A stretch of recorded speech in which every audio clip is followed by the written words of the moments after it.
They say that you should never say never. You make a claim that you will never do something or you will never like something, and then before you know it, the universe has found a way to prove you wrong. And today we're going to be talking about a knife that has proved me wrong, or is at the very least an exception to my rule of no thumb discs. However, Concept has recently sent me a new knife that is actually turning out to be the exception to the rule. Let's go ahead and talk about the Concept Tarkin.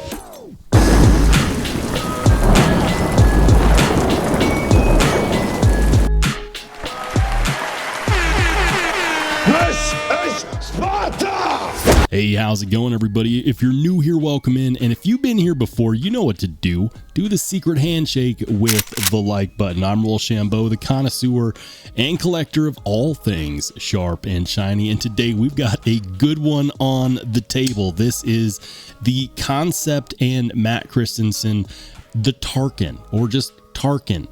Either way, thank you to Concept for sending this in for review. This is a new model release for them, and it's, I think, if I'm not mistaken, the first collaboration between Matt Christensen and Concept. And if I'm wrong, I'm sure you guys will let me know in the comment section. You're pretty good about doing that. But this one has rather impressed me, and it's also proven me wrong to some extent. You see, because I have said recently on my live streams, which happen every Wednesday and Saturday at 8 p.m. Mountain Standard Time, I've said on those live streams, I'm not the biggest fan of thumb discs, and that's something that, generally speaking, I haven't had any issue standing behind. But today I've been proven wrong because I find myself liking this one a lot.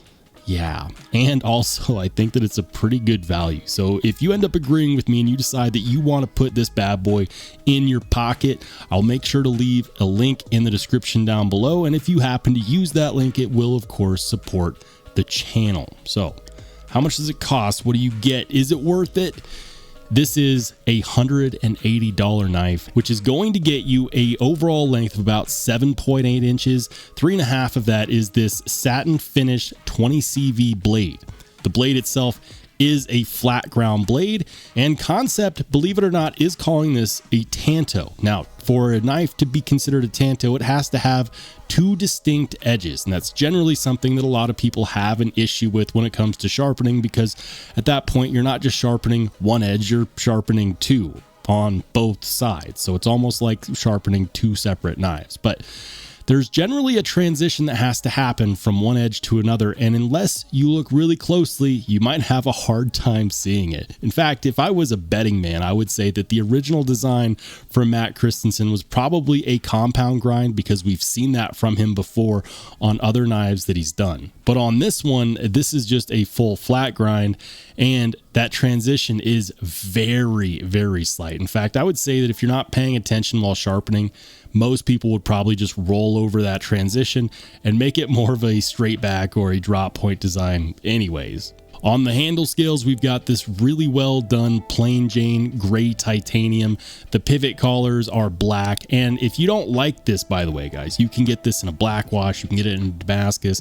Concept does have a few different variants of this knife, so if this one isn't doing it for you, the good news is they do have others.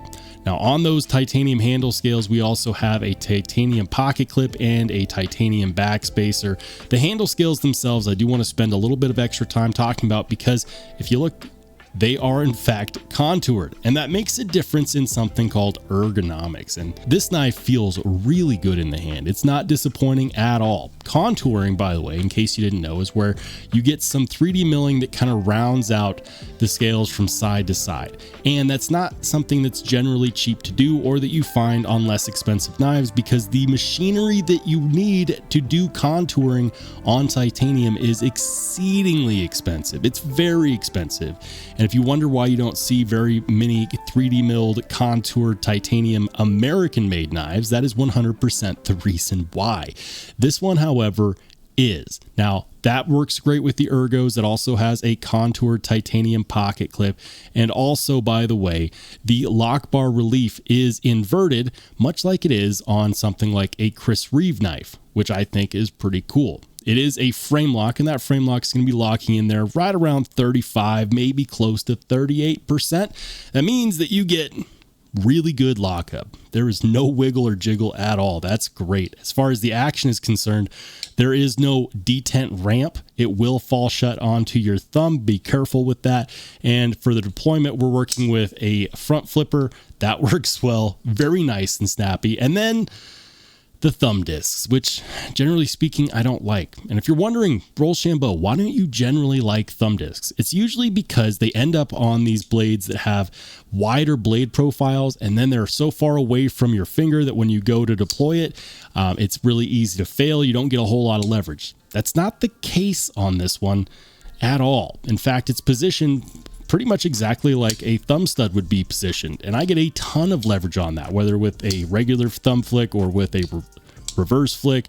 It works really well. In fact, I can also do one of these guys. The indexing is in fact what I would consider to be superior. It's very easy to maneuver in the hand, and that's nice. The handle scales are a little bit on the slicker side, but not by a whole margin. In fact, I don't have too much of an issue getting a full grip on here, especially with this nicely placed finger choil. So I can get a nice locked up and locked in grip with my thumb and my index finger parallel to each other. That's nice. I think they call this a saber grip, maybe a hammer grip. I don't know. What would you call that in the comment section? As far as reverse grip is concerned, due to the slant on this handle scale, you can cap off with your thumb really nicely, you know, in case you need to defend your Slurpee at the gas station. Life is good. Life is very good. They nailed all of the fit and finish items when it comes to quality of life, like blade centering. There's no detent lash. That's nice. And you know, on a $180 knife, I kind of come to expect that. Hardware is a little bit disappointing. That's because we've got T6 body screws and a non-captive T8 pivot. So that is not something that I'm too terribly surprised about, because we do see that pretty frequently from Concept.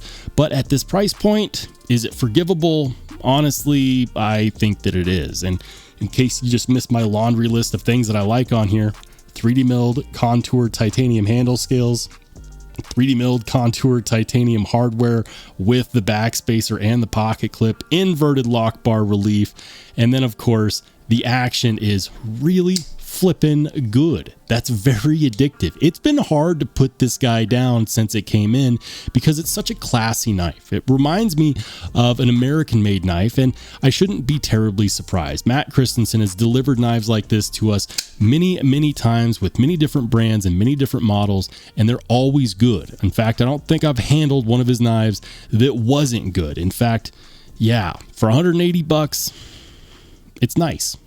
Life is good with the Tarkin. The Tarkin is doing work. Now, you might be wondering, that's cool, but how's its cutting performance? Does it perform well when you put it to work? Let's go ahead and get out a scrap piece of cardboard and we'll find out. So here we go. This is just a piece of scrap cardboard, and we're going to see how well the Tarkin performs in a cut test. Now, something I do want to mention is this is not a test as to whether or not it can cut cardboard. Every single knife on my table is capable of cutting cardboard. What this will prove is how good the edge geometry is, how slicey it is, and how good the factory edge is as well. So again, we're not testing out whether or not it can, but rather how well it does. So let's go ahead and give it the old test. Yeah, that glides through pretty smoothly. Yeah, that's nice.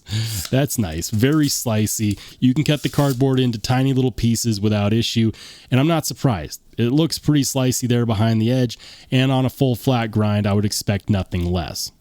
Now, looking at these edge bevels, these are typical factory edge bevels, which is to say that there are, in fact, on the skinnier side. I do like to see more of a thicker edge bevel, but the first time you go to sharpen this, it'll definitely widen those out, and that'll make it easier to strop, easier to maintain an edge, and you shouldn't have any problems with that whatsoever. For the $180 that this one will cost you, I think that this is a steal. This is definitely a really good one from Concept, and I think as far as new releases go here in the month of October, this is definitely at the top of my list. It's been doing really good in the pocket. I've been enjoying it, but I'm really curious to see what your thoughts are. What do you think of the Matt Christensen and Concept Tarkin? Is this something that you can see putting in your pocket, or is it going to be a pass for you? Let me know in the comment section down below. If you watched this far and you enjoyed and you haven't done so yet, please consider subscribing. And if you want to watch more awesome knife and EDC content, go ahead and click on one of the videos